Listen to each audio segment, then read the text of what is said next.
Despegamos con Lorenzo Ramírez.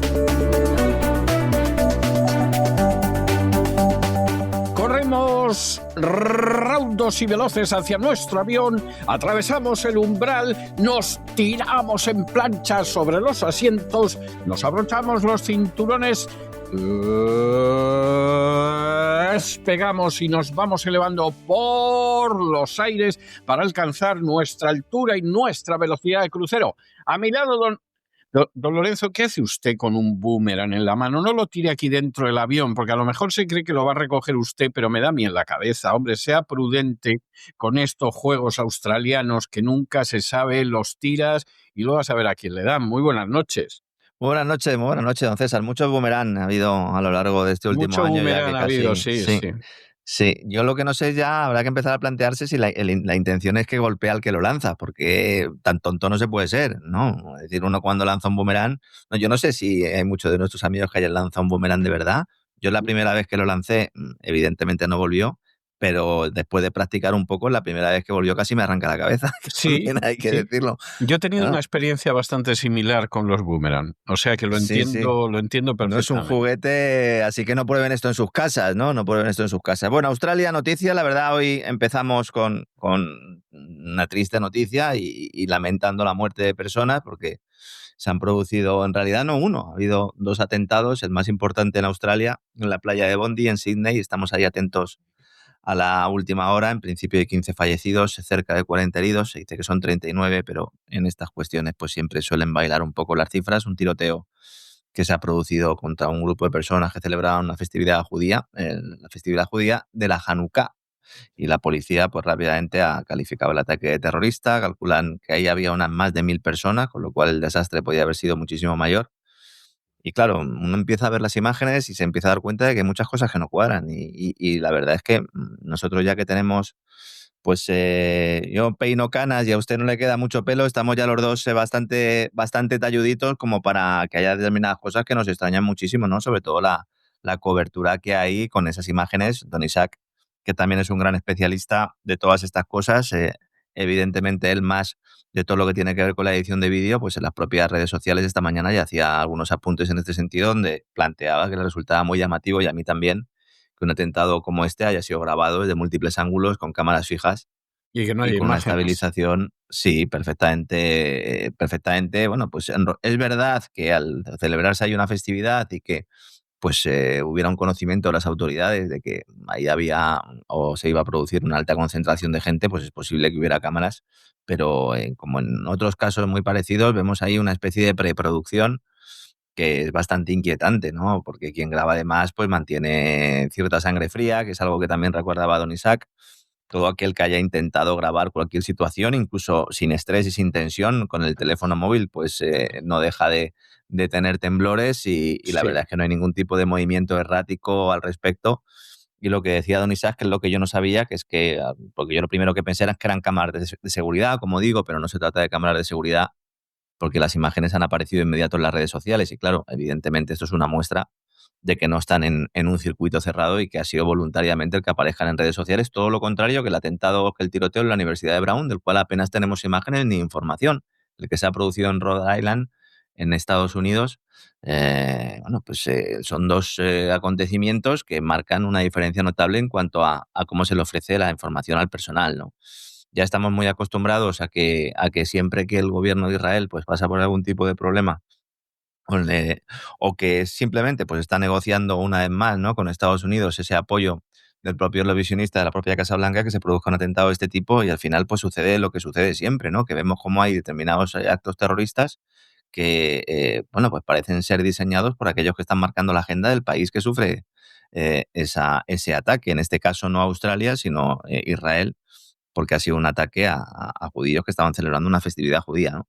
Luego también se nos presenta ya directamente ese relato del musulmán bueno frente al musulmán malo, ¿no? Siempre Sí. captada ahí con ese encuadre cerrado, también indicaba don Isaac como si hubiera una cámara profesional, ¿no? Detrás de esos medios. Entonces, esto es importante. Y luego hay casualidades, don César, que es que yo me estoy mordiendo la lengua, yo sé que se me está notando y quiero que se me note, porque es que uno de los heridos que había ahí resulta que había estado también en el ataque de Hamas del 7 de octubre y Sí, había sobrevivido al sí, mismo. sí. Este hombre, si te das cuenta de que vas en el avión con él, más vale que te Claro. bajes aunque sea en marcha, ¿eh? Alex Ostrowski se llama este tipo, que es un abogado israelí de derechos humanos, que es una de esas figuras, que hay muchas, y es verdad que esto los palestinos lo han utilizado para elaborar determinados vídeos de propaganda con todas las letras, pero hay algunas cosas que aparecen en esos vídeos de propaganda que son completamente ciertas, entre ellas el hecho de que hay determinadas personas que aparecen en varios atentados a lo largo y ancho del planeta, y ya no es que aparezcan heridos, es que en algunos casos aparecen muertos y luego aparecen vivos otra vez en otro atentado. Y digo, oiga, y esta capacidad que tiene, esto que nos expliquen el secreto. A lo mejor es que tienen un secreto estos y nosotros no lo conocemos. La verdad es que da verdadero pavor. Yo que llevo toda mi vida, como bien sabe don César, investigando el terrorismo, sobre todo Sí, el terrorismo de corte yihadista, esto huele que apesta. Y sí. luego empezamos a rascar un poco y vemos como los supuestos autores, que han sido un padre y un hijo, los tenían ya localizados y controlados en el año 2019. El joven que hasta ahora, en estos momentos, todavía está en estado crítico, hospitalizado, bajo custodia policial. Al padre lo abatieron, el padre abatido por la policía durante el ataque, con lo cual tampoco podrá decir esta boca es mía. Tenía una licencia de armas y habría llegado a Australia, bueno, habría no, llegó a Australia en el año 1998 con un visado estudiante, aunque las autoridades no quieren decir cuál es su país de origen. No lo quieren decir. ¿Por qué no lo quieren decir?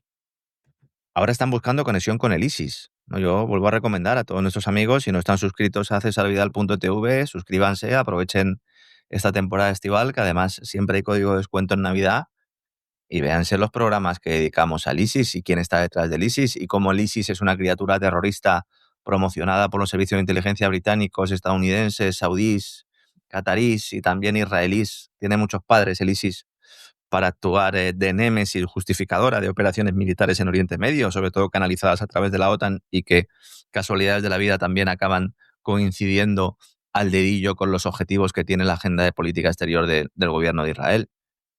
Vamos a esperar acontecimientos, vamos a ver si primero la versión oficial que nos van a intentar colocar, porque aquí nos van a intentar colocar una versión oficial que no va a tener nada que ver con la real. Lamentablemente es así, estamos muy acostumbrados. Investigaremos y, como hacemos siempre, ¿no? Es marca de esta casa, aportaremos los datos necesarios para explicar qué parte de la versión oficial es cierta, si hay mucha parte cierta, y qué es lo que se permanece oculto, porque desde el ataque del 7 de octubre, sobre todo desde ese ataque, aunque antes hemos tenido muchos ejemplos, el propio pueblo israelí es el primero que es consciente de cómo se utiliza el terrorismo por parte de su propio gobierno. Esto es muy duro de decirlo, pero es que es así. Por parte del gobierno y por parte en concreto del Ministerio de Defensa israelí, del propio Mossad, cuyos directivos del propio Mossad y de la propia inteligencia israelí interna, pues algunos se han peleado con Netanyahu por estas cuestiones y otros han colaborado gustosamente con toda esta agenda, ¿no? Sí. Lamentar, como siempre, esas muertes, esos asesinatos, porque han sido asesinatos, evidentemente, y lo que hay que saber ahora es quién estaba detrás, no solo físicamente, quién portaba el arma, sino si se permitió en un momento dado que estas dos personas actuaran y también cuáles eran los orígenes de ambas, ¿no? Ahora, Porque luego, sí, sí, en sí, cualquiera de los casos se atribuye a la autoría a quien se atribuya, que para mí esto está, pero oscuro, oscuro, oscuro. Hay que ver cómo todo el mundo se ha apresurado a arrimar el ascua a su sardina. O sea, inmediatamente sí, Netanyahu ha dicho que la política del gobierno australiano pues es claro. una política que ha fomentado el antisemitismo. Eso es una mentira, pero además una mentira de unas dimensiones terribles. El gobierno australiano lo único que ha hecho ha sido decir que es favorable a la solución de los dos estados. O sea, no hay más al respecto, pero ni apoya Que es lo que decía la administración estadounidense hasta hace pocos meses. hasta hace 4 días. O sea, que Claro. esa es la historia, pero vamos, el gobierno australiano no solo es que no es antisemita, es bastante filojudío. Que no sea Hombre, es tan que si el gobierno australiano es antisemita, entonces ya Sí, pasa y sí, vámonos, ¿no? sí, Claro. sí. O sea, ya eso dicho por Netanyahu, evidentemente es una indecencia, pero es que Netanyahu, para decir algo decente, no debe de ir más allá de decir por las mañanas Boker Tov, que significa buenos días. Es decir, es que es así. Pero claro, en el otro extremo está la enorme cantidad de judíos que son religiosos y que son antisionistas, no antisemitas, pero sí antisionistas, diciendo aquí se cumple lo que nosotros siempre venimos diciendo, y es que las acciones del Estado de Israel acaban provocando antisemitismo en el resto del Claro, mundo. claro. Y esto, guste o no guste, la verdad es que ya está tabulado.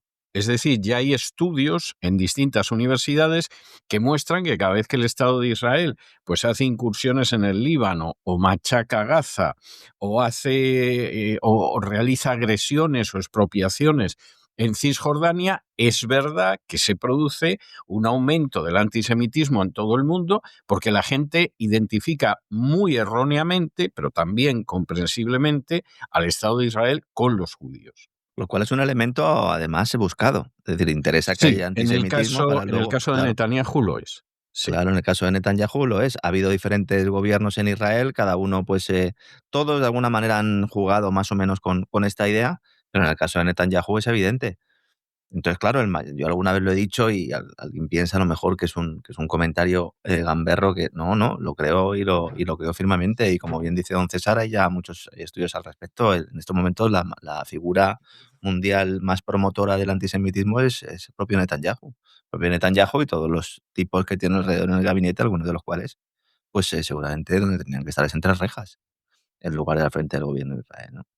Iremos viendo, iremos analizando. Luego también tenemos Aquelarre en Berlín. Aquelarre en Berlín. Por fin ya Estados Unidos, la Unión Europea y Zelensky, o los líderes de la Unión Europea, o los jefes, o los sumisos, o los chicos de von der Bruggen, de BlackRock, de Rothschild y sus muchachos, se reúnen con Kaja Kallas en Bruselas, con los ministros exteriores de la Unión Europea. Kaja Kallas, que como le dejen, ella misma le va a dar al botón nuclear. Como si Kaja Kallas tuviera el maletín, ¿no, César? Sería un peligro. Estaríamos ya en una guerra nuclear. Estaríamos en una guerra nuclear. Es alucinante. Es decir, está en Berlín negociando la delegación norteamericana, Ucrania, Zelensky, personalmente, con Merz y con enviados también de Francia y de Reino Unido, y están viendo a ver cómo presentan un nuevo documento, a ver si ya se convoca elecciones en Ucrania y se intenta avanzar algo, y tenemos al mismo tiempo a Kaja Kallas pidiendo que haya un paraguas nuclear, que haya armamento nuclear destinado a atacar a Rusia si en cualquier momento Ucrania se sienta amenazada, ¿no? Oiga, pero usted ha perdido el norte. Estoy analizando, además prácticamente en tiempo real, las primeras informaciones acaban de llegar, no a nuestra redacción, sino a la cabina de nuestro avión, de las declaraciones de los ministros exteriores de la Unión Europea, y todos los que hablan, a excepción del español, que ahora voy a comentar un poco también al respecto, son los de siempre. Lituania, Letonia, Sí, sí, sí. Estonia, todas las declaraciones en este sentido son de estos estados, que estáis al lado de Rusia. Que yo entiendo que al estar al lado de Rusia alguno podrá pensar, bueno, pues por eso se quieren defender. No, oiga, o sea, si se le da capacidad nuclear a Ucrania, los primeros países que están en peligro son los países del Báltico. Y Pero luego, claro, y pero luego a claro. Luxemburgo, ¿qué le ha pasado, don César? Va el ministro de Exteriores de Luxemburgo. Luxemburgo ha sido un país que ha vivido toda su vida gracias a estar ahí, ¿no? Pues en un terreno de nadie, En el una gusto del neutralidad trapicheo, real. sí, que le ha permitido también hacer sus trapicheos y estas Sí. cosas, pero sí, una neutralidad real. Y ahora dice que Rusia lo único que está buscando es poner de rodillas a Ucrania. Rusia no busca poner de rodillas a Ucrania. Ucrania está de rodillas desde hace mucho tiempo. Y no precisamente ante Rusia. No, precisamente no. Dice, no, es que no pueden ser los más débiles durante las negociaciones. Claro que sí, es que han perdido la guerra. Ahora todos los medios norteamericanos, si se ha fijado usted, don César, seguro que se ha dado cuenta, y en Estados Unidos durante todo el fin de semana, un montón de artículos para explicar por qué Ucrania ha perdido la guerra. Ahora, Ahora, a buenas horas, ahora. mangas verdes, ¿no? Oigan, por Bien. favor, que llevamos ya muchos meses con todo esto. Se habla de todo esto del paraguas nuclear, está en relación con la famosa garantía de seguridad, porque claro, Zelensky ya ha admitido por primera vez, y esto también es noticia, que renuncia a que Ucrania entre en la OTAN. no lo ha dicho públicamente, pero se lo ha dicho al personal en Berlín. Porque ahora mismo las negociaciones sobre el futuro estatus de Ucrania avanzan en Berlín. En estos momentos, además, ayer hubo una reunión maratoniana y hoy hay otra, en la cual Berlín es el lugar escogido tanto por Estados Unidos como por la cúpula europea para llegar a un acuerdo sobre un nuevo borrador que va a tener 20 puntos. Estos los puntos se van sumando y se van restando. Esto parece un partido de la NBA. Vuelve a tener 20 puntos y que será una versión revisada del propuesto por Donald Trump y que incluye los términos para el alto el fuego que volverá a ser presentado a los rusos. Las conversaciones, como digo, van a continuar, se van a mantener durante toda la jornada de hoy y ahí Zelensky ya renuncia por primera vez a la pretensión de que Ucrania entre en la OTAN. Nadie creía que Ucrania pudiera entrar en la OTAN, ni siquiera él. Es decir, ni siquiera él era muy consciente de esto. A cambio, aquí viene la segunda parte que afecta sobre todo a Europa y especialmente a España, a cambio de que se acelere la entrada del país en la Unión Europea a partir del 1 de enero del año 2027. ¿Esto implica que entraría el 1 de enero de 2027? No se sabe si entraría como un miembro de pleno estatus o si entraría como un nuevo engendro que se van a inventar. ¿Por qué? Porque Ucrania no cumple ni uno de los 36 requisitos que establece el mecanismo de adhesión, César. Ni uno. Lo que es posible es que al final se firme algún tipo de acuerdo, como el que existe con Marruecos. Bueno, ya sería el colmo de lo beneficioso para Ucrania, porque es que no puede ser. Algo de este tipo, o en una versión más ligera, más light, como los acuerdos preeminentes que tenía España cuando existía el mercado común europeo, pero que tenía una serie de acuerdos. Eso es posible. Pero vamos, la entrada en la Unión Europea es que sería ya hundir la Unión Europea. Ucrania solicitó la adhesión poco después de la entrada de Rusia en el Donbass, el 24 de febrero del año 2022. Todos los informes que se habían hecho sobre la posibilidad de que Ucrania entrara, pues los informes hechos por la propia Comisión Europea manifestaban pues todos los déficits democráticos, económicos, sociales, etcétera, etcétera, de Ucrania, de limpieza jurídica y todo lo que se suele analizar en estos casos, y entonces la Unión Europea lo descartaba por completo. Sin embargo, después de que arranca esta confrontación, 4 meses después se le concede al país el estatus de candidato formal. Aprovechando la guerra, ya que como la propia Comisión Europea admite, insisto, no cumple ninguno de los requisitos, que esto no es que lo diga yo, que esto lo dice la Comisión Europea, porque todos los informes emitidos por Bruselas desde entonces sobre esta cuestión son desfavorables. ¿Cuál es el asunto? Y aquí esto va un poco por lo que usted comentaba. La comisaria de ampliación de la Unión Europea, que hay una comisaria encargada de esto, Marta Kos, ha dicho al Financial Times, esto ya lo comentó hace unas semanas, pero claro, ahora cobra mayor actualidad, que los nuevos Estados miembros, porque no solo sería Ucrania, recordemos también todo ese interés, ¿no?, por ir poco a poco arrinconando a Rusia, porque la agenda de la Unión Europea de expansión y la agenda de la OTAN prácticamente es la misma desde hace ya bastante tiempo, ¿no? Y entonces lo que dicen es, bueno, estos Estados miembros podrían ser puestos en régimen de prueba durante algunos años para facilitar su entrada por la puerta de atrás y excluidos a posteriori en caso de retroceso en alguna de las reformas.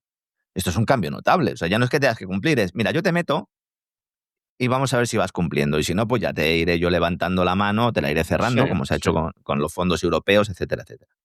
Claro, todo ello a cambio de ¿qué? De que Zelensky renuncia completamente a que su país se incorpore a la OTAN. Y alguno dirá, bueno, ¿y qué tiene que ver la Unión Europea con la OTAN? Pues todo, pues tiene que ver todo. Sí. Si todavía no se han dado cuenta de que la agenda de la OTAN es la que marca la agenda de la Unión Europea, no debería ser así, pero es así. De hecho, el que hay países dentro de la OTAN que no están de acuerdo con la agenda de la OTAN ni con la agenda de la Unión Europea y que están puestos en la diana ahora mismo, que no solo es Hungría, que también está Eslovaquia y hay otros más países, ¿no? Bueno, y hay, entonces, por otro lado, también hay países, fue el caso de España durante mucho tiempo, que están en la OTAN y que no están en la Unión Europea. Turquía.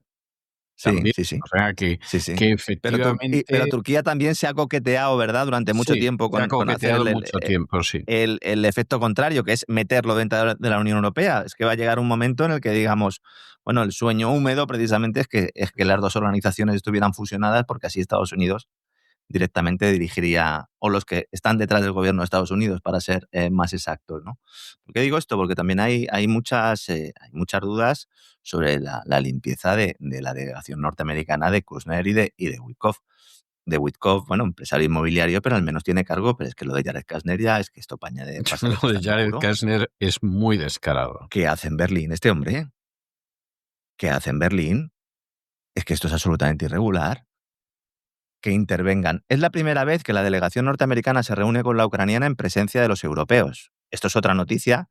No se quiere poner el foco en esto por muchas razones, porque claro, nos llevan vendiendo una moto, una propaganda desde hace tanto tiempo que ahora no pueden ir atrás, pero son los norteamericanos. Esto es exactamente igual que cuando se creó la CECA, es exactamente igual que cuando se firmó el Tratado Fundacional de la Unión Europea, es exactamente igual que cuando se realizó la Declaración Schuman. La Declaración Schuman se hizo en un despacho con tipos de Estados Unidos, del Departamento de Estado, de la Comisión del Consejo de Relaciones Exteriores y también de la Fundación Ford. Cuento en mi libro y además doy los nombres de las personas que estaban en ese despacho y son los que elaboran la Declaración Schuman. Pues aquí igual, aquí ya se han presentado allí Steve Witkoff y Jared Kushner y han dicho, a ver, ¿a qué acuerdo habéis llegado vosotros? No, mira, aquí vamos esto a cambiarlo, esto lo vamos a poner y lo vamos a quitar. ¿Y Marco Rubio dónde está? Papel testimonial, que lo llevamos diciendo también, no sé, ya casi desde que el mundo es mundo. Y luego el tema de las acusaciones relacionadas con la familia Kushner, es que no son nuevas. Es que el padre acabó en la cárcel por delitos financieros y fiscales. El propio Jared ha sido acusado de prácticas inmobiliarias, vamos a decir, cuestionables con inquilinos protegidos en Nueva York. Y luego, sobre todo, estos negocios que mantiene y que promociona al mismo tiempo que está ejerciendo de facto como secretario de Estado. Es decir, no puedes estar negociando los acuerdos internacionales, los principales, no solo de Estados Unidos, sino del mundo occidental, incluso del planeta en estos momentos, al mismo tiempo estar haciendo giras por Oriente Medio para conseguir dinero para Affinity Partners y dárselo a tu amiguete para que intente comprar una empresa como Warner. Eso es absolutamente impresentable. Decía un periódico esta mañana norteamericano, esto ha generado debates éticos sobre conflictos de interés. Hombre, debates éticos sobre conflictos de interés, no, es que esto es evidente. Es evidente. Es que tienes a un tipo que es el yerno del presidente, que está trabajando sobre asuntos que involucran, se lo han preguntado así a Carol Leavitt, un periodista norteamericano, le dice, oiga, ¿es apropiado que Jared Kushner, que está trabajando sobre asuntos que involucran a Qatar, a Emiratos Árabes Unidos y Arabia Saudí, 3 países que en combinación le han entregado más de 2.500 millones de dólares para su empresa de inversiones, ¿es apropiado que haga esto? Es que el negocio es múltiple, don César, criptomonedas, empresas de medios, fondos soberanos, industria tecnológica, la industria de los videojuegos también. Y luego lo de Witkoff. Porque Witkoff, mientras que él está viajando a donde le manda Trump, tiene 2 hijos que se llaman Zach y Alex, que estos van con él y estos son los que firman los contratos. Entonces el padre se reúne con los líderes, les propone posibles negocios, habla de la agenda que le haya indicado Trump, luego él se va, entran Zach y Alex y se ponen a firmar contratos. Esto es absolutamente irregular. Decía un medio con mala leche, un medio muy, muy otanista, no le faltaba un poco de razón, ¿no? Dice, bueno, ¿qué pasa entonces al final? Los oligarcas al final van a ser los norteamericanos, o sea, van a importar el modelo de los oligarcas. Ellos decían los oligarcas rusos, yo preferiría decir los oligarcas ucranianos, que son los auténticos, los originales. Pero bueno, me da igual. ¿Es que vamos a un gobierno de oligarcas en Estados Unidos? Bueno, a mí me parece que eso es evidente, ¿eh? Esa es la gran cuestión aquí. Esa es la Vamos, gran cuestión aquí. Más allá del pacto al que pueda llegar la Casa Blanca con el Kremlin, más allá de la situación en la que pueda quedar Europa, hablamos el sábado en relación con la estrategia de seguridad nacional y usted también en sus editoriales lo ha comentado al respecto. El sábado concluiremos hablando de China, de África y de Oriente Medio para tener una visión completa. Pero es tremendo. Es tremendo, sobre todo, la ausencia de que esta cuestión sea central en el debate. ¿A los rusos les compensa y les conviene? Claro. ¿Por qué? Porque ellos también han enviado a un empresario a negociar. Lo comentamos el otro día y que se lleva muy bien con Witkoff y con Kushner. Y yo aquí creo que Rusia, desde ese punto de vista, tiene mucho que ganar. bueno, Porque utilizando... y Claro, porque además Rusia, la política que sigue, pero es una política histórica, es la de las zonas de influencia. Es decir, lo que pasa es que esa política generalmente la quebranta el otro país que la acuerda con Rusia. Es decir, cuando en un momento determinado Napoleón y el zar Alejandro I se reúnen en Tilsit en una barca que está situada en el centro de un río para decir hasta aquí es influencia del imperio francés y hasta aquí es influencia del imperio ruso, están consolidando lo que es la política anterior y posterior de Rusia. Es decir, Rusia lo que quiere es que aquí haya una raya a partir de la cual están ustedes y yo no me meto y a partir de acá estamos nosotros y ustedes no entran. y es lo que lleva persiguiendo siempre, sea el que sea el régimen que pueda haber. Entonces, también es verdad que... sí, Sí, la perdón. medida en que Trump acepte esto y que la raya sea Ucrania, pues santas y buenas.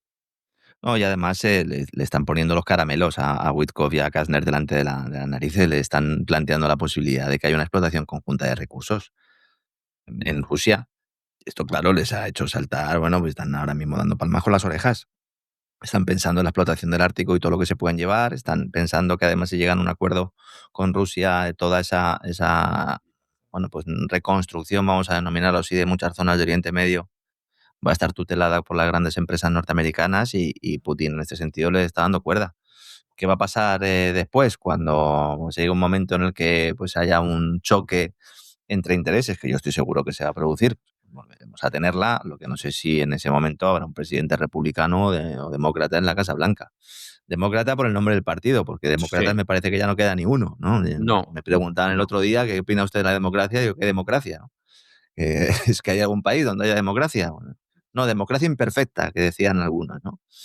Bueno, y el tema de las elecciones, ¿qué pasa, no? En Ucrania, porque también la gente no tiene muy claro. Estuvimos explicando aquí la semana pasada que hay que cambiar la ley, hay que hacer, en realidad van a hacer un proyecto de ley para permitir celebrar las elecciones durante la ley marcial. Entonces, según informa esta mañana la prensa ucraniana, la semana pasada ya tuvo lugar una reunión justo en la oficina presidencial ucraniana, una reunión de trabajo dedicada a este asunto. Cuando Zelensky está diciendo que han cargado el Parlamento, es otra de las grandes mentiras, la está haciendo él, está haciendo su oficina presidencial, donde el principal jefe de esa oficina presidencial salió corriendo porque está imputado y los otros dos que estaban en esa oficina presidencial ya están en Israel, donde no pueden ser extraditados, y entonces han realizado una serie de reuniones y han redactado un borrador que intenta pues resolver todas estas cuestiones de las que él hablaba también, de la seguridad en esos comicios. Nadie está comentando otra cosa que aquí hemos dicho, yo la semana pasada no mencionaba y alguno pues me lo recordaba, y es verdad, no lo dije la semana pasada. No pueden ser unas elecciones limpias cuando tienes a buena parte de la oposición en la cárcel. Pues evidentemente que no pueden ser unas elecciones limpias, pero es que no van a ser limpias esas elecciones. A ver, Occidente, Londres y Washington pactarán un candidato, lo pondrán ahí, los líderes europeos tragarán y callarán, como han hecho siempre. Ahí no va a haber elecciones libres, pero ahí la cuestión es que Zelensky, como es un presidente que en estos momentos, según la propia constitución ucraniana, no es el presidente del país más allá de esa ley marcial, que tendría que haber convocado elecciones en el año 2024, cualquier acuerdo que firme es un acuerdo que además los rusos pueden no considerar válido. Entonces los rusos van a jugar esa carta y van a decir, sí, sí, vosotros hacéis elecciones. Y cuando tengáis presidente, entonces firmamos. Y mientras tanto seguirán avanzando determinados territorios que les interesa desde un punto de vista estratégico. De hecho, es muy difícil que esto se acabe en unos cuantos días como algunos están planteando. Otra cosa es que nos vendan la idea de que sí, y que salga Zelensky en la tele en Año Nuevo, no sé si con gorrito o sin gorrito, a poner la cara que pone el rey de España cuando da el discurso en Nochebuena. Él seguramente será en Año Nuevo y dirá pues lo que pasa con estas elecciones, ¿no? Luego el tema de la adhesión de la Unión Europea que comentábamos antes.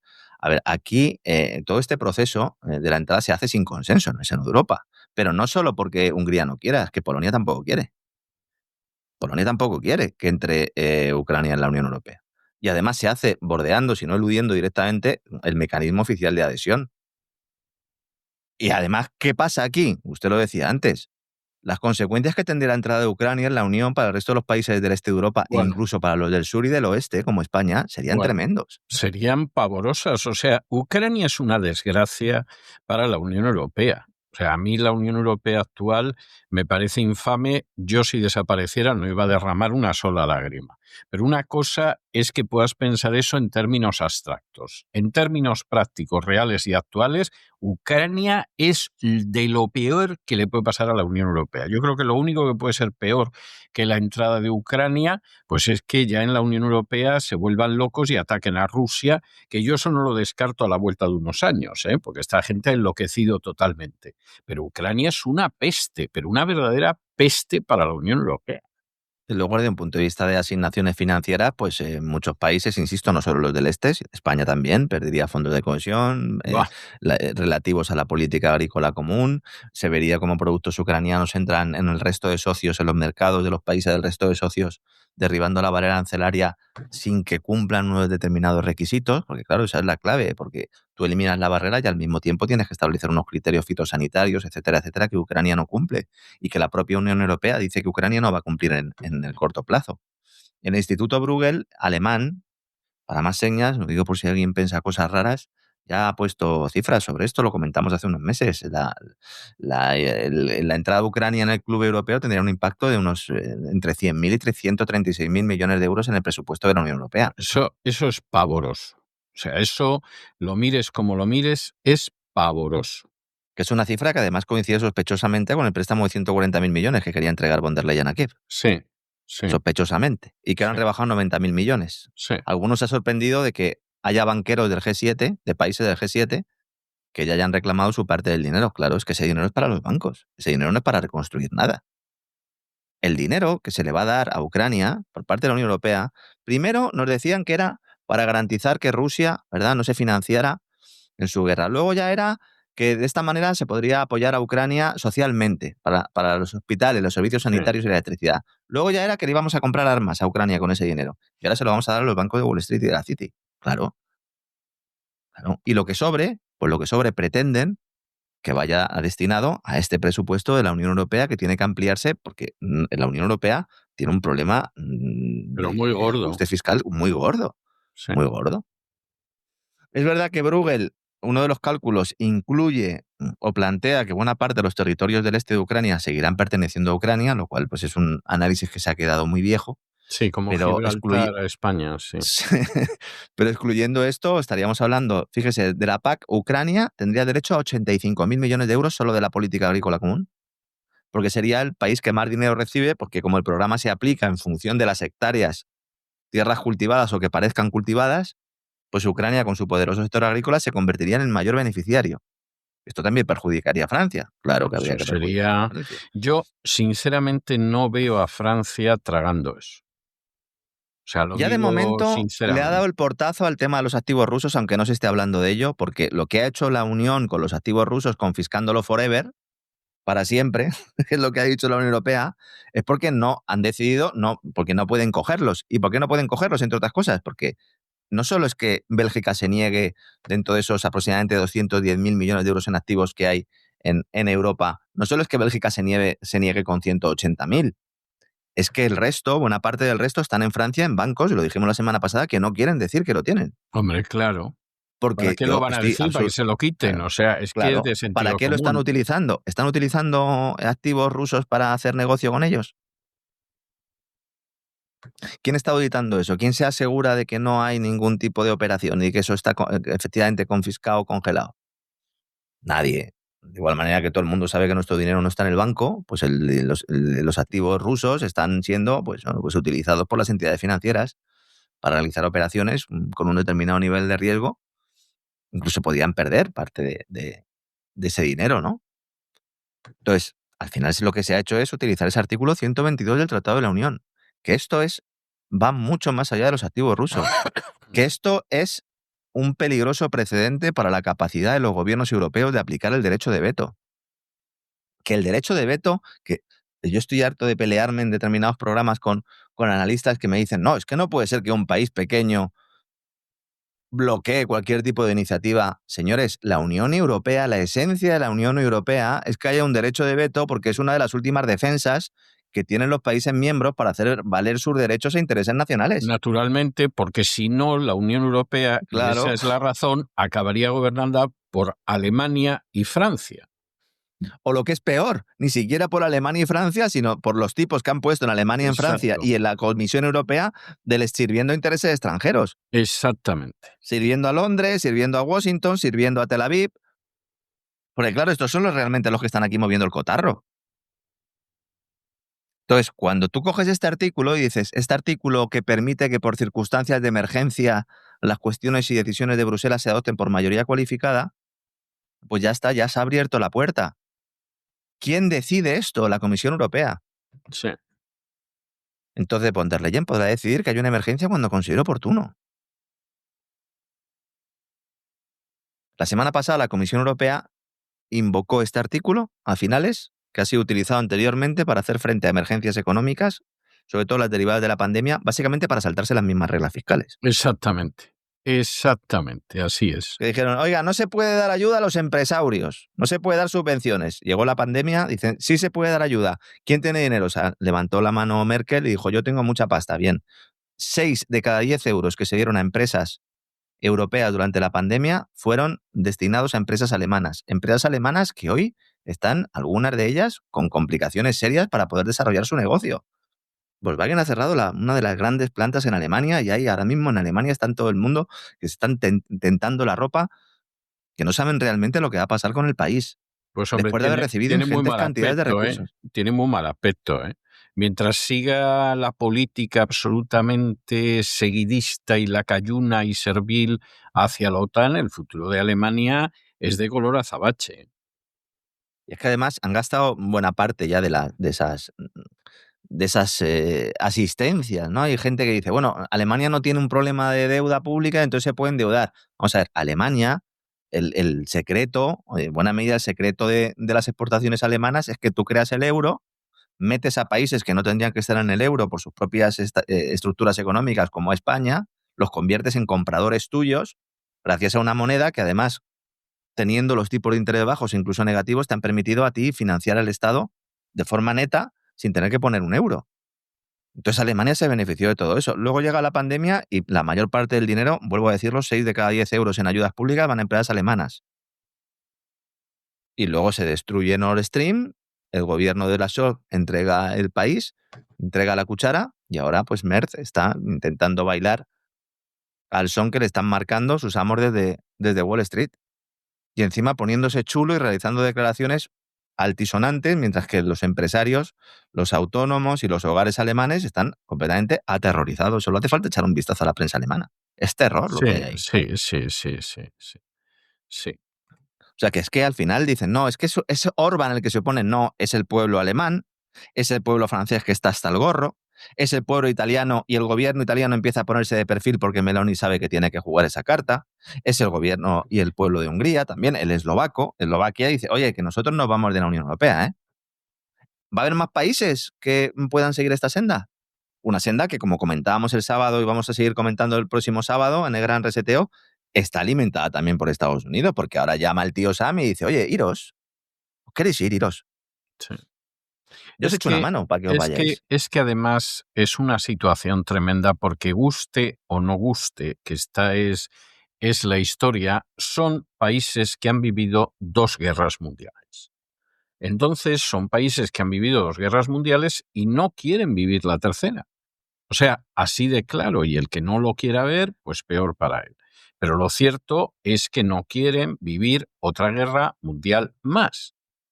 Y claro, evidentemente, pues es el caso de España y con la sombra de la guerra civil, generalmente no quieren saber nada de estas historias, por lo menos la gente de abajo, pues imaginémonos lo que es en el caso de países que han vivido guerras mundiales. Claro, en Alemania hay mucha inquietud, es que Alemania ha perdido 2 guerras mundiales. Claro, es verdaderamente para estar muy preocupado. Fíjese, don César, justo los países que mencionaba esa ampliación del documento de seguridad nacional, esa ampliación filtrada por la Casa Blanca y que se publicó en algunos medios de Estados Unidos, los países sobre los que ponía el foco para promover esa ruptura son precisamente países que han sufrido esas guerras mundiales. Claro. Austria, Hungría, Italia y Polonia. Claro.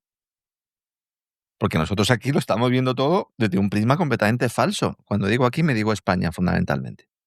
Estados Unidos es que no se entera, pues porque no quiere enterarse, porque opciones de enterarse hay. Que el 90%, yo siempre lo digo, el 90% de la información que damos aquí sobre Estados Unidos viene de fuentes oficiales o de agencias oficiales. Otra cosa es que nosotros investiguemos luego por nuestra cuenta y vayamos buscando determinadas cuestiones. Pero el foco es el foco. Aquí estamos a otra cosa. Ahora vamos a hablar de España porque lo de España es tremendo. Lo de España es alucinante. Yo, cuando leí aquellos libros, porque a mí me cogió, sobre todo los escándalos del PSOE, me cogieron en época casi universitaria y luego ya empezaba a trabajar y sobre todo los seguí a raíz de determinados libros que cuando los leía decía, esto no puede ser peor, no puede volver a ocurrir. Sí, bueno, es que es tremendo. O sea, lo que está pasando en estos momentos, ahora vamos a hablar de ello. Pero quiero antes hacer un comentario sobre el tema de la situación bancaria en Estados Unidos, que es muy preocupante. Y la semana pasada ya apuntábamos un poquito a esa decisión de la Reserva Federal de actuar metiendo 40.000 millones de dólares al mes para comprar bonos del Tesoro de Estados Unidos. Y esto es la constatación de una existencia, de una crisis de liquidez en el sistema económico y financiero de Estados Unidos que se ha intentado tapar durante mucho tiempo, que se sigue intentando tapar, que en realidad comenzó también justo antes de la pandemia, cuando el Banco Central aprobó un mecanismo de inyección de liquidez a corto plazo, el mercado repo. Mercado repo, para que todo el mundo nos entienda, no se me enfaden los financieros, que siempre estamos igual. Esto lo tiene que entender todo el mundo, no solo ustedes, porque ustedes al final acaban aprovechándose de esto y lo llevan haciendo desde hace mucho tiempo. El mercado repo básicamente es que se permite, a través de la ventana de la Reserva Federal, dar liquidez en 24 horas a entidades financieras. ¿Para qué? Para que cubran sus descubiertos. ¿Por qué? Porque están en descubierto continuamente. Claro, Entonces claro. necesitan liquidez a corto plazo, pero por la propia estructura del sistema bancario. Sí. Entonces es una ventanilla de liquidez a 24 horas. Entonces, este mercado nació con vocación de ser temporal. Bueno, este mercado no, esta asistencia nació con vocación de ser temporal, se convirtió en permanente ya antes de la pandemia y después del estallido de la crisis pandémica y la gran reclusión también fue permanente. Hace unos meses, la Reserva Federal dijo que iba a empezar a reducir un poco esa intervención. Es que decir mercado me pitan los oídos solo escucharlo, porque ¿qué mercado es esto? Ninguno, ¿no? Pero bueno, lo que decía la Reserva Federal es, bueno, vamos a intentar intervenir un poco menos para ver si hay una demanda de deuda del Tesoro de Estados Unidos y, por lo tanto, pues no tenemos que intervenir tanto. Entonces, aquí se juntan dos elementos muy preocupantes, que se combinan y al final es un triángulo entre el Tesoro, la Reserva Federal y la propia banca, ¿no? Entonces, los tres son lo mismo. En realidad son la misma entidad, aunque nos pongan a personajes distintos, estamos hablando en esencia de lo mismo. Entonces, tienes creciente presión que sufre el Tesoro de Estados Unidos porque vence muchísima deuda emitida precisamente en este periodo de la pandemia. Casi toda la emitió Yellen a corto plazo. Es la gran bomba que les dejó allí a 5 años y en 2026 vence. Está revisando esta mañana las cifras otra vez. Estamos hablando de casi 9 billones de dólares que vencen en 2026 solo. Sí. Es que uno ve las tablas esas de Bloomberg con los indicadores y dice, bueno, ¿cómo puede ser? 9 billones de dólares solo en 2026, trillion, si empleamos la nomenclatura anglosajona. Y esto es un muro de deuda nunca visto en la historia. ¿Que requiere qué? Pues que haya un coste de financiación bajo, porque esta deuda se refinancia. Tienes que volver a vender deuda para repagar. Entonces, ¿qué necesitas? Que el interés sea bajo. ¿El interés es bajo? No, el interés es muy alto respecto al objetivo. Entonces, si para refinanciar esos bonos a largo plazo el Tesoro necesita pagar intereses que duplican o casi triplican el escenario ideal, entonces tienes que crear dinero de la nada y comprar esos bonos del Tesoro, que es lo que está haciendo Powell, lo que anuncia Powell. Y luego, ¿en qué interviene aquí el sector bancario? Porque los mayores propietarios de estos bonos dentro de Estados Unidos son los bancos. Claro. Que están sentados además sobre una montaña de pérdidas no contabilizadas de varios cientos de miles de dólares como consecuencia de la depreciación de esta deuda. Porque cuando suben los tipos de interés de la deuda, el valor baja. Si yo tengo deuda en mi balance y además tengo un activo ligado a ese pasivo en el balance, entonces yo tengo un agujero patrimonial. Y entonces, ¿qué pasa? Pues que se llama a la puerta de Jerome y Jerome vuelve a comprar bonos del Tesoro. Y en esto Trump no tiene nada que ver. Eso es decir, no, Trump fuerza a la Reserva Federal. ¿Trump qué va a forzar a nada? Si la Reserva Federal sabe lo que tiene que hacer, lo que le digan sus amos. Entonces aquí la Reserva Federal vuelve a comprar esos bonos del Tesoro con dólares creados de la nada. Llega un funcionario, coge un teclado y pone 4000. 40.000 millones de dólares al mes y ya está, así se monetiza la deuda pública en vena para evitar la debacle fiscal, salvar los balances de los bancos que están repletos de esos bonos y afrontar unas elecciones de midterm el año que viene con el país, bueno, que no esté en recesión y con una crisis bancaria. Bueno, elecciones de midterm que las tienen muy crudas, ¿eh? Sí, Pero muy crudas, sí. muy crudas, muy crudas. Mucha gente cuando hablo con esta crudeza de cómo funciona el sistema bancario me dicen, bueno, pero ¿esto realmente es así? Digo, no, es aún peor. ¿Y cómo se sostiene? Pues esto se sostiene exclusivamente gracias al chantaje arancelario, al control de los sistemas productivos extranjeros, al saqueo exterior y a la amenaza militar. Sí. Es terrible decir esto, ¿eh? O sea, esto suena de un descarnado terrible, Sí, pero sí, es es duro, así. es Pero crudo, es es crudo así. y es duro al mismo Es tiempo, sí. así, es así. ¿Y qué Es así. permite? Pues esto explica el aumento de las cotizaciones bursátiles en Wall Street, impulsadas también por esa fiebre de la inteligencia artificial, el apoyo público a las tecnológicas, el Tesoro sigue refinanciando la deuda sin que se produzca un colapso, se exporta inflación al resto del mundo. Entonces, la liquidez, esto de rescate de liquidez, esto es una droga que necesitan los yonkis y el gran narcotraficante es el Banco Central en alianza con el Tesoro y la propia banca. y además vamos a ver cómo sustituyen al gobernador, al máximo representante de la Reserva Federal, justo a las puertas de las elecciones de midterm en Estados Unidos, que determinará ese futuro de la agenda política, económica y financiera de la Casa Blanca, con lo cual, tela lo que nos queda. Bueno, Lo que viene... de hecho, el documento de Trump sobre política exterior, en el que se entiende todo, o sea, esto es como la señora estupenda que sale vestida con un visillo, que no puedes decir que va desnuda, pero vamos, se le entiende todo y se la ve todo. Y en el caso del documento de Trump, es un documento que, es decir, aquí el imperio se frena en aquellas cosas que aceptemos que son imposibles, pero al mismo tiempo esto va a ser una cascada, esto va a ser el cuerno de la abundancia de los negocios, porque vamos a saquear todo lo que podamos saquear. Sí, Y además, básicamente es eso, sí. fundamentalmente, y además vamos a utilizar todo tipo de medidas para vender productos americanos hasta lo último del planeta, y aquí, en la medida de lo posible, en Estados Unidos no entra ni la punta de un alfiler extranjero. Y ese es el documento. Y obligamos a los países con los que estamos haciendo estos negocios a no realizar comercio con China. Exactamente. Que también lo establece el documento. Dice, Exactamente, pues lo claro, dice con mucha claridad. Claro. Entonces, si tú eliminas el factor China, pues entonces, bueno, es que el laboratorio europeo es eso. O sea, lo que está Bueno, en haciendo el ahora caso de Europa ya te dice claro. que a la vuelta de 15 o 20 años no va a existir. O sea que vamos, tampoco Y es que que lo si oculten existe será mucho. porque nos habrá echado una mano Estados Unidos para que siga Exactamente, existiendo, y que ni porque nos habrá siquiera, hecho volver a nuestras raíces civilizatorias, que es lo que dice el texto, exactamente, ¿verdad? y que ni siquiera van a tener un papel importante en la OTAN, porque en la OTAN va a empezar a entrar todo bicho viviente, desde Marruecos a la Argentina, y entonces los europeos pues van a ser minoría en la OTAN. El documento es para que haya gente Es tremendo, es que no tremendo. pegue ojo. O sea, yo, si fuera mexicano, peruano, argentino, con un documento así, es que no pegaría ojo, porque es que lo único que me espera en el futuro es ser un protectorado y que no vaya la cosa muy mal, y que a lo mejor con un poco de suerte, aparte de todo lo que se va a saquear en el país, pues yo que sé, que creen algo de empleo, que haya gente que tenga un cierto bienestar, pero es el anuncio que vamos a por todas, salvo en aquellos lugares donde no podemos ir porque no tenemos fuerza para ir. Ahí el imperio opta por la solución Adriano, Y luego, marcamos unos límites y punto.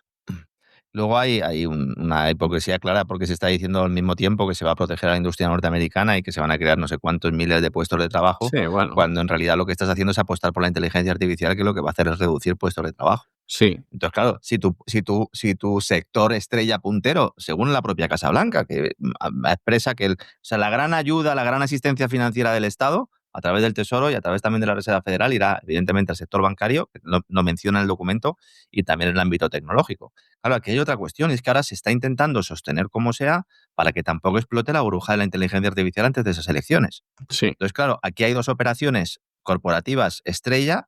Estaba la de OpenAI con su salida a bolsa. Ya sabemos que Musk también quiere ser un poco Pedro Sánchez en esto y quiere ser el niño en el bautizo, la novia en la boda y el muerto en el entierro, y ha dicho, no, yo también voy a sacar SpaceX a bolsa.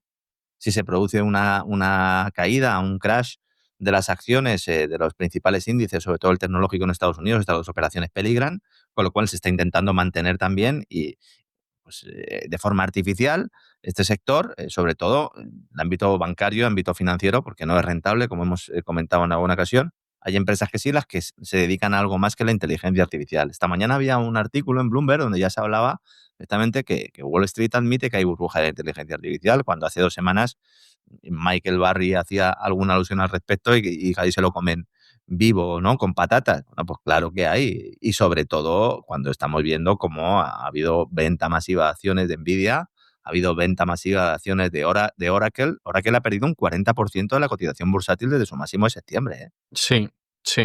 La de Ellison. Y eso que tiene el apoyo estatal, Y imagínense eso que tiene el apoyo del si no propio lo Trump, tuviera. efectivamente. ¿Por qué? Porque han empezado a presentar cuentas y dicen, oiga, es que usted decía que se iba a gastar en inteligencia artificial X y se va a gastar muchísimo más. Es que hay una red de empresas con las que usted tiene contratos, que además tienen contratos con otras empresas del sector, y que realmente hay un riesgo de participaciones cruzadas. Y entonces ahora mismo el debate entre las grandes casas de análisis y las grandes gestoras no es promocionar la inteligencia artificial, sino frenar esa exposición antes de que estalle esa burbuja, o bien que es la otra postura, redoblar la apuesta para sacar partido de esta tecnología revolucionaria pensando y confiando en que el gobierno provea antes de que se produzcan estas dos operaciones, estas dos salidas a bolsa. Hay que decir que la subida de la bolsa norteamericana en 3 años, en las cotizaciones, es que esto es tremendo, ¿eh? O sea, las acciones han subido de valor en 30 billones de dólares. 30 Se dice trillones. pronto, ¿eh? Se dice pronto. Pero ha estado impulsado casi en exclusiva por las mayores tecnológicas del mundo, siendo Alphabet, que es Google, Microsoft, y luego empresas que se benefician del gasto en infraestructura de la inteligencia artificial, con Nvidia como gran estrella, pero también con Broadcom. Y luego proveedores de energía, como Constellation Energy. Si estas dejan de subir, solo estas, crash al canto. Dice, oiga, ¿y estas empresas qué van a hacer en los próximos años? Gastar. OpenAI ha dicho que va a gastar 1,4 billones de dólares en los próximos años. Dice, ¿va usted a ganar dinero o no? A partir de 2029 a lo mejor. Dice, oiga, ¿y cuánto dinero se va a haber gastado usted antes de generar efectivo? 115.000 millones de dólares. Es que es una gran barbaridad. ¿Están recaudando fondos? Sí. ¿Por qué? Porque Trump ha dicho que son amigos. ¿Y están allí quién? Pues Ellison, está también SoftBank, el banco japonés, que es un banco japonés que a todos los efectos es como si fuera un banco norteamericano. Nvidia sale y dice, sí, nosotros vamos a meter el dinero que haga falta. Entonces hay promesas y nada más que promesas. Y luego hay que tener en cuenta de que hay una serie de compañías que no son exactamente estas, que también dependen de la financiación externa para perseguir sus ambiciones en otros sectores y que van a tener problemas una vez que se cierre el grifo. Entonces, todo esto va a ejercer presión sobre los dividendos, va a obligar a muchas empresas a tener que recomprar sus propias acciones. Las operaciones de salida a bolsa de OpenAI y de SpaceX, dirigidas a captar capital para relanzar la inteligencia artificial, no, es para sacar dinero y salir corriendo. Y luego, cuando se produzca el crash, comprarán esas acciones a precio de risa. Es así como se secuestra la economía global. Es así como se trabaja. Ya, no, vamos a sacar. Claro. Pues si lo hemos visto aquí de forma chusquera en España, ¿no? ¿Se acuerda usted de la salida a bolsa de Bankia? ¿No se acuerda? ¿No? Me acuerdo, Claro. con toque de Banco de España estaba campana. diciendo, oiga, que esta entidad está quebrada. Y dice, ya, pero cállate, espérate a que salgamos a bolsa. Sí, No lo digas todavía. sí. Esperaos, sale a bolsa, nos forramos todos, cobramos comisiones, le pagamos al banco de inversión que haga la operación, que siempre suele ser americano, todo el mundo se va a su casa con la billetera llena y luego pues los accionistas tontolabas, que son los españoles a los cuales les hemos dicho que participen de esta empresa porque así tendrán un pedacito del gran banco, no, pues esos que se fastidien. Bueno, eso es como cuando sacaron los bonos patrióticos en Cataluña, que se supone que los que vivían en Cataluña, los muy infelices, engañados por el nacionalismo, iban a invertir en ellos porque era un negocio seguro. Y le preguntan a Duran y Lleida y a algunos otros si habían comprado los bonos patrióticos catalanes. Y no los había comprado ni Blas. O sea, ni Blas. Dice, yo no, estás loco. Claro, si yo sé lo que es, ¿cómo lo voy a comprar? Claro. Sí, de Montilla también, ¿verdad? Estaba también Montilla en aquella. también estaba en la Montilla. operación, sí, no, Sí, no, sí, sí. vamos, ni borracho. Bueno, hablando de iba. Spain, ¿no? Spain de dolor, ¿no? Porque ya es así, ¿no? Spain, Sí. un país de dolor, mientras Sánchez es nombrada persona del año por la revista italiana El Expreso. Qué bueno. Yo le voy a dedicar un editorial mañana a ese tema porque es que de verdad no puedo quitarme la satisfacción de ver que el presidente del gobierno español es persona del año. Esto Y da el una martes, vergüenza además, ajena. se lo voy a comentar a don Roberto Centeno, que estoy yo convencido de que se va a llevar una alegría tremenda y vamos, lo vamos a festejar, sí. Esto da una vergüenza ajena, sobre todo. Da en una el contexto en el- vergüenza Dice, oiga, espantosa. dice, ¿dónde está la cámara, no? ¿Cuál es la broma? ¿Cómo puedes tener el Pero, cuajo de...? pero lo han hecho, vamos a ver, o sea, yo coincido totalmente con lo que usted está diciendo porque es que es así, es verdad. Pero hay que reconocer que lo han hecho muy bien, porque tú lees el artículo y una persona que no sepa quién es Pedro Sánchez dice, jo, este tío es un estadista. O sea, Hombre del año. este es un estadista, vamos, es un fuera de serie, o sea, no cabe la menor duda. Ya. O sea, que claro, En todo España, depende de cómo lo mires, ¿no? en España ahora mismo estamos asistiendo al derrumbe absoluto de todas las estructuras gubernamentales que navegan en la ciénaga de la corrupción, no solo de las del gobierno central, ¿eh? O sea, no piensen porque hay gente que no, está el PSOE, no. Esto es horizontal y transversal, horizontal y perpendicular. No importa mucho quién esté sentado en el despacho presidencial cuando de meter la mano en la caja se trata. Lo que pasa es que hay especialistas, verdaderos especialistas en crear redes que ya estaban diseñadas y funcionando antes de que se produjera esa llegada al gobierno. Lo que pasa es que es muy revelador uno mirar atrás y recordar cómo llegó Sánchez al poder. Con una Pues moción de eso, censura, pues ¿no? eso. Bien. Sí. Y dice, no, oiga, es que, bueno, primero el golpe que dio en el PSOE, ¿no? Y luego, posteriormente, esa moción de censura, dice, no, es que hay que echar al Partido Popular por corrupción institucional. Dice, sí, sí. Dice, pero es que no tardasteis ni 10 minutos en poneros manos a la obra para continuar el legado y llevarlo ya a un estatus, no sé si decir difícilmente superable, porque siempre se puede No, superar, pero siempre lo superan. Siempre lo superan. ya no se trata solo de contratos de obra pública e infraestructuras tradicionales, con el foco puesto en Acciona como una de las grandes empresas, aunque hay más, utilizando además empresas intermediarias para llevarse la comisión correspondiente, Servinávar y otras aledañas. Ya no es que también entremos en todo el tema de los contratos de emergencia pandémica o de emergencia de cualquier tipo. Ahora con la peste porcina también se están repartiendo. Es verdad que los de infraestructuras, obra pública, siempre han sido los más golosos, los preferidos para que las comisiones vuelen en maletines o directamente en maletas o bolsas de deporte.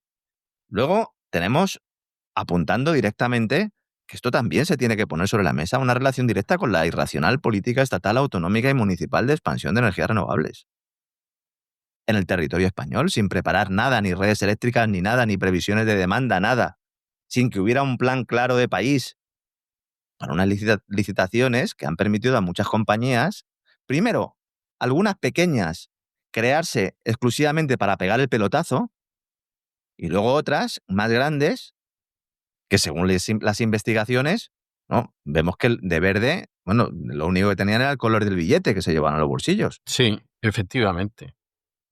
Ahora, ¿quién sería el que estaría ejemplificando esto, el que está ahora mismo siendo investigado? Gran empresa, igual que antes he dicho Acciona, aquí estaría Forestalia. Se van a hacer hoy, en este breve comentario van a tener ustedes, todos nuestros amigos, en la cabeza rápidamente lo que hay. Dice, oiga, y Hacienda participa en todo eso. Transición energética, transición ecológica, el Ministerio de Energía, en el momento de Teresa Rivera, ahora con Sara Agesen también. Todo ello contando con la participación de la sociedad estatal dependiente del Ministerio de Hacienda, la SEPI, que es la encargada de gestionar las participaciones accionariales públicas en empresas españolas. Es decir, cuando María Jesús Montero coge 2.500 millones de euros, y esto no es un ejemplo que me esté inventando, lo ha hecho recientemente para comprar acciones de Telefónica y ponerlas al servicio de la SEPI, y echar al presidente y todo el Cristo que montó la señora Lady Triana, no, pues eso se hace a través de la SEPI. Se entra cogiendo el dinero del contribuyente, un dinero que debería ir destinado a servicios públicos, cuya calidad, pues ya sabemos todos cómo cae en picado a la misma velocidad a la que crecen las cuentas corrientes de unas redes de corrupción, que además, y aquí entraría el tema de Plus Ultra, podrían estar, veremos lo que determina la justicia, enlazando con estructuras criminales extranjeras que blanquean dinero en España procedente del sur del continente americano, Venezuela, y a lo mejor no solo Venezuela. Y evasión de capitales, y utilizar el oro para realizar determinados pagos, y maletas en aeropuertos que se entregan a ministros. Plus Ultra es una empresa, antes de que se produjera esta imputación y de que se detuvieran bueno, pues a sus máximos directivos. Plus Ultra es una empresa que a través de su departamento de comunicación ha puesto muchas denuncias a periodistas por denunciar, bueno, valga la redundancia, buena parte de las actuaciones policiales que se estaban haciendo y que había indicios de delito. Todo esto veremos al final cómo acaba, ¿no? Pero o sea, lo de Plus Ultra no es algo nuevo. No es algo que se nos haya ocurrido ahora en estos momentos. Es que 72 horas antes de que arrestara la policía al empresario Julio Martínez de Plus Ultra, 72 horas antes estaba Zapatero reunido con este hombre en un monte sin cobertura móvil. Bueno, Y con eso hemos empezado el boletín hoy claro, y el boletín informativo, y la verdad es que la cuestión es muy seria. eh, esto es como lo de las gasolineras de Pepiño Blanco. Sí, sí, sí. Aquí hay una conexión PDVSA red de crimen organizado venezolana, determinadas entidades financieras que todavía no han salido y que a lo mejor no salen en España, y aerolíneas metidas en una serie de rescates en las cuales participa la mujer del presidente del gobierno, y luego lo del clan del rebujito, porque esto es tremendo, esto es que a quien se lo cuentes parece la película de Torrente. El expresidente de la SEPI, detenido, Vicente Fernández, ahora está diciendo María Jesús Montero, yo a ese no le conozco de nada. ¿Cómo que no le conoces No, de María nada, María Jesús, Jesús? María Jesús Montero, Chiqui Montero, lleva una temporada que no conoce ni a su padre. O sea, en cualquier Claro. momento va a aparecer el padre en un escándalo y va a decir, yo a este señor no lo conozco de nada. Y te diga, pero si tú le pusiste al frente de la sociedad estatal, Sí. si pertenecía a ese grupo, insisto, que se denominaba así el clan del rebujito. El rebujito, para el que no sepa lo que es una bebida muy, muy popular en la Feria de Abril, en Sevilla. No solo en la Feria de Abril, pero bueno, en las casetas de la Feria de Abril de Sevilla, pues allí corre como el agua prácticamente, que es coger vino fino o manzanilla, no la manzanilla que se toma uno cuando está mal de la tripa, sino vino manzanilla, y se le mezcla con Sprite, con 7-Up, con algún tipo de refresco gaseosa de lima-limón. Entonces, claro, esto, con el calor de la Feria de Abril, la sevillana, el baile, el jamoncito, la gamba y tal, bueno, pues esas jarras es que vamos, no aguanta una jarra de esa llena prácticamente ni 15 segundos. Es como poner un caramelo en la puerta de un colegio. Y se lo digo yo porque está en numerosas ocasiones. Bueno, pues este señor, junto con María Jesús Montero, pertenecen a lo que se denominaba el clan del rebujito. ¿Por qué? Porque durante años este hombre, el detenido, ha mantenido una estrecha relación con Montero, y de la mano de la ministra y vicepresidenta del gobierno, no nos olvidemos, y candidata a la Junta de Andalucía, este hombre estaba en la Secretaría General de Innovación, Industria y Energía y pasa a ser interventor general de la Junta de Andalucía. Pero vamos a ver. O sea, el tipo que está detenido por participar supuestamente, presuntamente, ya veremos si se confirma o no. Vamos, los indicios son abrumadores en una red de corrupción, lo pone la actual ministra de Hacienda como interventor general en la Junta de Andalucía. ¡Oiga! Y dice, y luego a la SEPI, a Madrid, donde estuvo hasta el año 2019. Y dice, ¿y todos estos? Pues todos estos, el clan del rebujito. Hay una caseta, es que esto a quien se lo cuentes en el extranjero alucina. Hay una caseta, lo comentaba hoy el diario Voz Populi, una información que va muy bien tirada. No lo han contado todo, supongo que sacarán cosas en las próximas semanas, porque yo alguna cosilla más sé, pero todo esto gira en torno a una caseta de la Feria de Sevilla, regentada por un socialista, se llama Alfonso Mir. En esta caseta, pues la consiguió este tipo de forma irregular en el año 2006. Porque, claro, se podrá imaginar el personal, el que ha estado en la Feria de Abril lo sabe, y el que no está en la Feria de Abril se lo cuento yo. Y la lista de espera que hay para conseguir una caseta en la Feria de Abril es mayor, don César, que para conseguir un abono en el Bernabéu. O sea, hay una lista de espera de 2.000 personas. Y este hombre consigue la titularidad de la caseta tras solicitar su secretaria el año anterior un espacio en la Feria de Sevilla para el Servicio Municipal de Limpieza de Escuelas dependiente de UGT. ¿Y por qué de UGT? Porque era donde él ocupaba un cargo.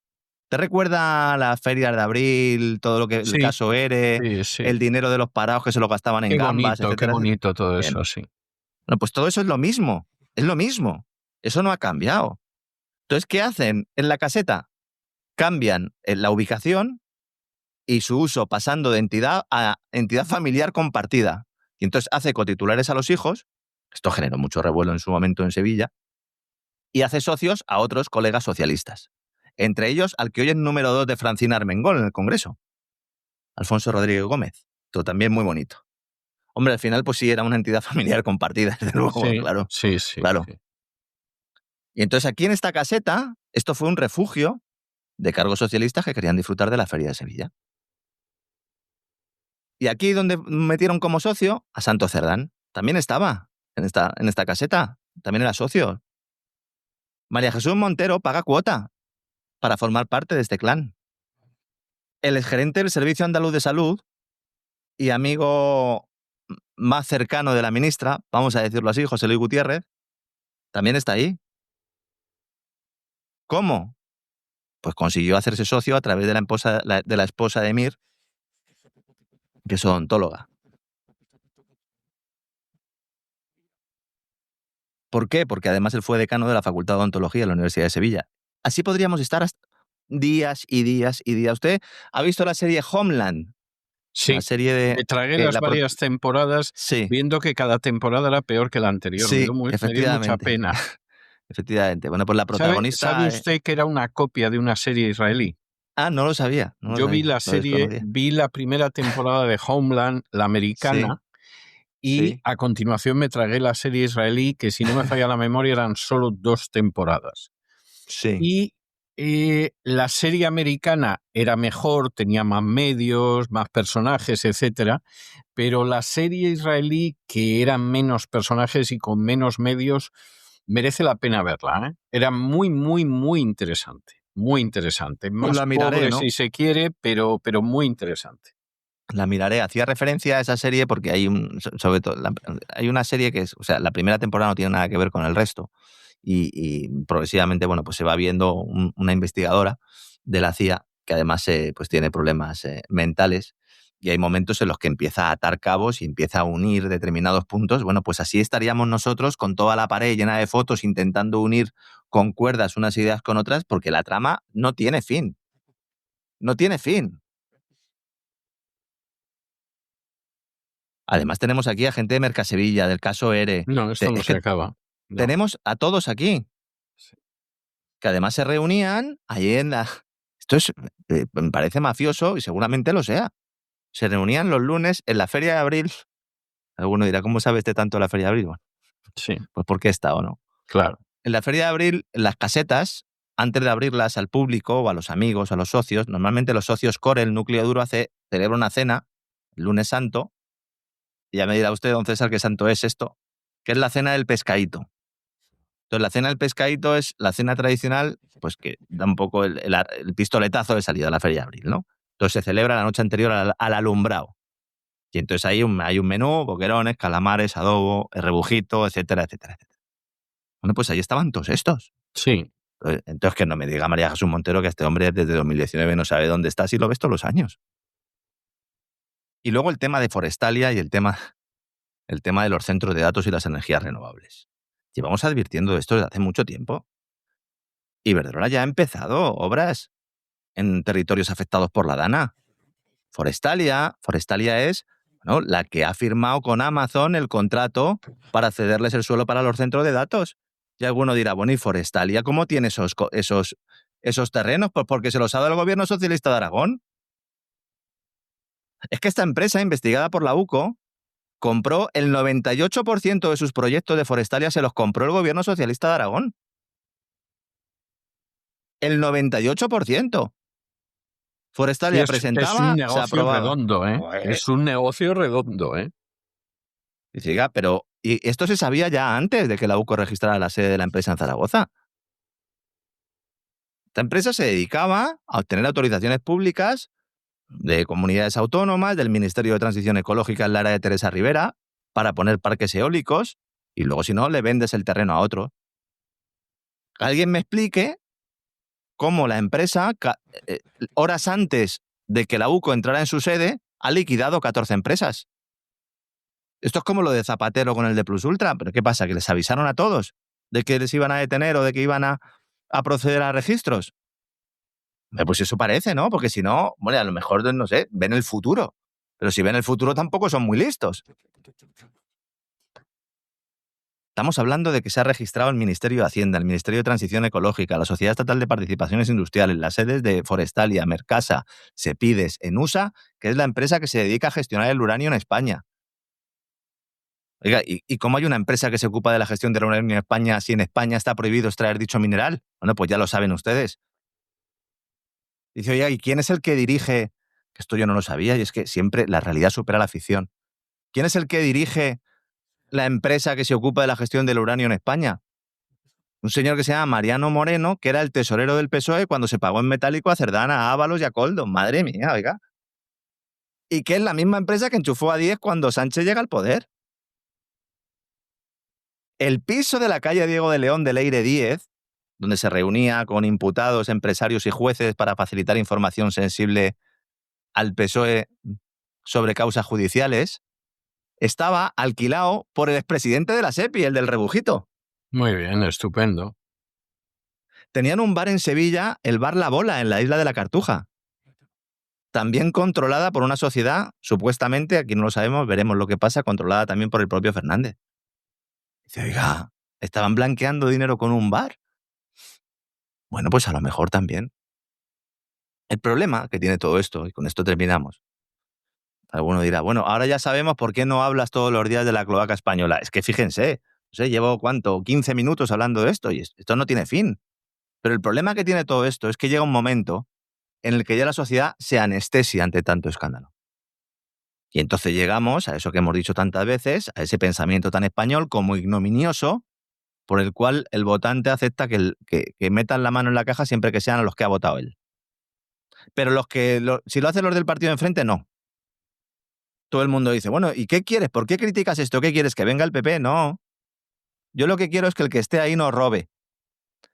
Quiero que el que esté en los cargos no sea un delincuente. Quiero que las empresas operen en un régimen que, si no de mercado libre, pero por lo menos con una cierta competencia regulada, que permita, no, pues que haya una serie de incentivos para que esas empresas den un producto atractivo a bajo precio. Básicamente lo que le decimos al resto del mundo que estamos defendiendo nosotros cuando no lo estamos defendiendo en absoluto. Y claro, esto en un contexto como el español, con políticos y empresarios sin escrúpulos, pues al final, ¿a dónde vamos? A un Estado fallido. Todo ello mientras nos intentan convencer de que nuestra economía va como un cohete, que somos el faro de las libertades y la defensa de la democracia, y que Sánchez es la persona del año. Pues nada, pues el que quiera seguir creyéndoselo, pues estupendo. Yo prefiero creer en otras cosas, don César, porque además es que son tan evidentes. Sí, son tan evidentes. Que algunos crean esta patraña a pies juntilla, de verdad, dice muy poco de lo que es la sociedad española, y esa es mi gran tristeza y ese es mi gran problema cuando hablo de nuestro país, don César. Es así. Es así. En fin, ¿qué le vamos a hacer? Don Lorenzo? Yo creo que ya vamos acostumbrándonos a llevar estas cosas bien. Me voy a poner un rebujito. Hace usted muy bien, pero no lo cargue mucho, que ¿sabe usted qué pasa? Tenemos así. Bueno, entonces me espero. El vino fino y el vino manzanilla, el que es bueno, no hay que echarle nada. No. Hay gente que dice, no, hay que echarle, está fuerte. No, hombre, no, todo lo contrario. No, hay un finito y una manzanilla de Sanlúcar, eso no tiene precio. Sí. Dejen de echarle Sprite y 7-Up, hombre. Hasta en eso hay injerencia norteamericana. Pero es que, mire, sinceramente, echar mano de un Jerez, de un finito, de una manzanilla y echarle a eso 7-Up, mire, de verdad, voy a silenciar. Al Jerez no se le pone tanto, pero alguno yo he visto echarle Coca-Cola. ¿Coca-Cola? Al Jerez, ¿eh? Sí, Dios al Jerez. Bendito, sí. Dios nos ampare. Sí. Acabé yo una mañana en una feria de abril en una caseta con unos tocadores gitanos que, bueno, me lo pasé estupendamente. Y era la caseta más sana en aquel momento de toda la feria de abril. Yo creo que con eso se lo he dicho todo. Sí, yo creo que... Nos comimos unos buñuelos con chocolate espectaculares. Sí, me creo lo de los buñuelos con chocolate. Con un cuadro de camarón. Ahora que yo me estoy tomando aquí un té chino y comprenderá que vamos a hablarme de los buñuelos. Con un cuadro de camarón de 5x3, rodeado de flores. ¿Qué le parece, don César? Bueno, me parece menos mal que no había móviles, dirá alguno. Pues en aquella época no había móviles, afortunadamente, porque si no la imagen hubiera sido tremenda. Pobre camarón. Pobre camarón. Los discos con Paco de Lucía son espectaculares, ¿eh? Esos 3 discos para mí son el cenit. Sí, yo coincido con eso. Era un grande camarón. Menos mal que al final de su vida el hombre se arrepintió de los excesos y se volvió hacia Dios. Sí. Su mujer es miembro de una iglesia evangélica Filadelfia, que es una denominación... Ah, no lo sabía. Sí, que son el 99% como mínimo son gitanos. A Camarón le habían hablado muchas veces del evangelio y al final de su vida se convirtió. De hecho, él muere en brazos de un pastor evangélico que había ido a asistirlo espiritualmente. O sea, cosas de... Un grande Camarón. Era un grande Camarón, sin ningún género de dudas. Usted sabe que lo llamaban camarón porque era muy blanco. Y entonces decían que parecía un camarón, en vez de parecer un gitano. Eso es. Allí en la tacita de plata eran todos bastante más morenos. Sí, efectivamente. Cádiz, usted me toca Cádiz y me toca uno de los puntos sensibles de la geografía española, junto a Madrid, junto a Granada. junto a algunas zonas de Valencia, o sea, no sigamos por ahí, pues me voy a emocionar. Hemos empezado el vuelo en Sydney y hemos acabado en una caseta de la Feria de Abril con camarón. Yo creo que esto yo creo que hemos ganado, yo creo que hemos salido ganando. Vamos, Sydney no le veo yo ningún atractivo, ningún interés por ir en lo que me queda de vida, sea mucho poco. Bueno, no se me vaya muy lejos, que hoy tenemos que recomendar a la gente estupendo. Literatura sobre el Cid, películas sobre el Cid y hasta óperas sobre el Cid. No se vayan muy lejos, que tenemos que irnos a las infos. Hasta ahora, don César.